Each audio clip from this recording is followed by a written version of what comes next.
I hit him, I go to straight arm, at one hand axis, I drill him. Okay, he collapses my arm and I get to the forearm. I'm still drilling him, but now he grabs the gun. When he pulls it away from me like that.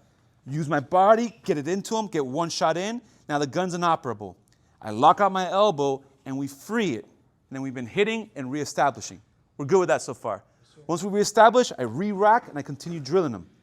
But what happens when he grabs the gun, okay, that instead of keeping it down here, he lifts it all the way up in the struggle. Now I can't use my shin. So what we're going to do is it's a wrestling technique called a duck under. I'm going to duck here and free it. So what's happening here is that I'm going to bend the knees and step around and get his arm over the top of my head like a buzz cut. And once we're here, if you look on his hand, he's got 4 fingers here and a thumb here and like an open area. I want to take the gun to that open area while I arch my back backwards this way to get it out. If I try to pull the gun out to the side where all his fingers are at, I can't. But if I arch and go onto the open side, it comes out. Now from here, I'm going to rack the gun off my body as I'm driving into him and drill him from here into the back. Okay, so one more time from the top. I punch him, bang, stiff arm, head down, drilling, bum, bum, bum. He collapses, I'm still going, but he gets the gun, and now he lifts it all the way up.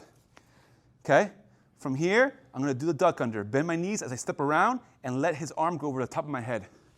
Right here. Once I'm here, I'm going to pull the gun out by the open area as I arch back. Now the gun probably went off in that struggle, so it's not going to be working. So I'm going to rack it off my body and now drill him as I drive. Okay, and as I'm shooting, guys, remember, don't push into his body because it could put your gun out of battery. If you want, you can bounce it off if you want, but just right here is fine, and just go from there. The bouncing part is if you want to be nice and close and you want to have like a tight shot there, like a contact shot, but don't actually be contacting him. Be a little bit of space. But me personally, I'm just keeping it right at my hip. I'm used to having that contact point of the butt of my gun on my hip, so I know where my gun's at, and I drive into him as I'm shooting. Keeping this clamp strong.